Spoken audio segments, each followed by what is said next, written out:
Flight Pakistan के air space में पहुंची। मीडिया रिपोर्ट्स के मुताबिक एयरबस A321 22 जून को 9:18 पर दिल्ली से उड़ान भरी थी, जो कि अपने तय समय से 3 मिनट लेट थी। उड़ान के दौरान फ्लाइट में टेक्निकल ग्लिचेस आए। विमान को 10:30 पर अमृतसर लैंड होना था, लेकिन विमान अपने रूट से भटक गया और पाकिस्तान के एयर स्पेस में जा घुसा। ये बात पायलट को तब पता चला जब पाकिस्तान के एयर ट्रैफिक अथॉरिटी की ओर से वार्निंग मिलने लगी।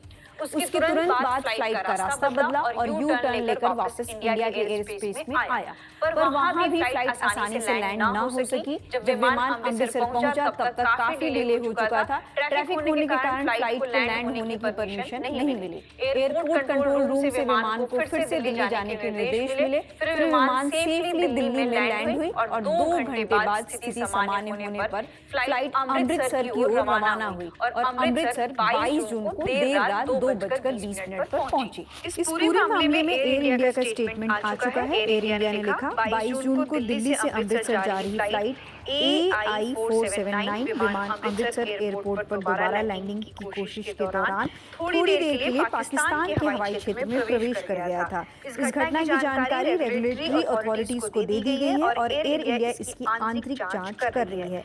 यात्रियों और क्रू की सुरक्षा उनकी सबसे बड़ी प्राथमिकता है। रूट में डेविएशन क्यों हुआ? इस मामले में एविएशन अथॉरिटीज ने रूटीन इन्वेस्टिगेशन शुरू कर दी है। इसमें दूसरा मुद्दा फ्लाइट को हवा में इंतजार कराने का भी आ रहा है। इस मामले में अमृतसर एयरपोर्ट के एक अथॉरिटी ने बताया कि ये एक आम बात है। किसी भी विमान की लैंडिंग से पहले एयर ट्रैफिक कंट्रोल की ओर से अंतिम अनुमति दी जाती है। कई बार रनवे की उपलब्धता, एयर ट्रैफिक या अन्य तकनीकी कारणों से विमान को कुछ समय तक हवा में ही होल्डिंग पैटर्न में इंतजार करना पड़ता है।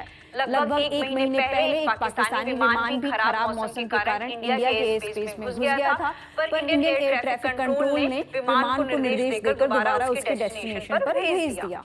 आपको इस बात की जानकारी होगी कि अप्रैल 2025 से भारत में रजिस्टर्ड सभी विमानों को, चाहे वो कमर्शियल हो या प्राइवेट हो, पाकिस्तान ने अपने एयर स्पेस में बैन कर रखा है। ये बैन हर महीने नोटम यानी कि नोटिस टू एयरमैन जारी करके बढ़ाया जाता है। सिमिलरली इंडिया ने भी पाकिस्तान की ओर से रजिस्टर्ड, पाकिस्तानी मालिकों की ओर से चलाए जाने वाला विमान या पाकिस्तानी एयरलाइंस की ओर से लीज किए गए विमान इंडियन एयर स्पेस में बैन कर रखा है। इन सारे डिस्कशन से एक वर्ड नोटम निकल कर आ रहा है। नोटम एक जरूरी सूचना होती है जो पायलटों और एयरलाइंस को बताती है कि उड़ान के रास्ते में कोई बदलाव, बैन या खतरा है या नहीं। सीधे शब्दों में यह विमान उड़ने से पहले दी जाने वाली चेतावनी या अपडेट होती है ताकि फ्लाइट सेफली नेविगेट हो सके। फिलहाल इस मामले में इतना ही। आगे जो भी अपडेट्स आएंगे हम आप तक पहुंचाते रहेंगे। एक जरूरी सूचना, यूपी के मुख्यमंत्री दावा कर रहे हैं कि बिजली की कोई किल्लत नहीं है। ऊर्जा मंत्री कह रहे हैं लोगों की गर्मी सहने की सीमा ही कम हो गई है, लेकिन यूपी के लोग क्या कह रहे हैं? ललन टॉप पहुंचा शहरों में, गाँवों में, जाना कि आखिर सरकारी दावों के बीच लोग अंधेरे में रात गुजारने को मजबूर क्यों हैं?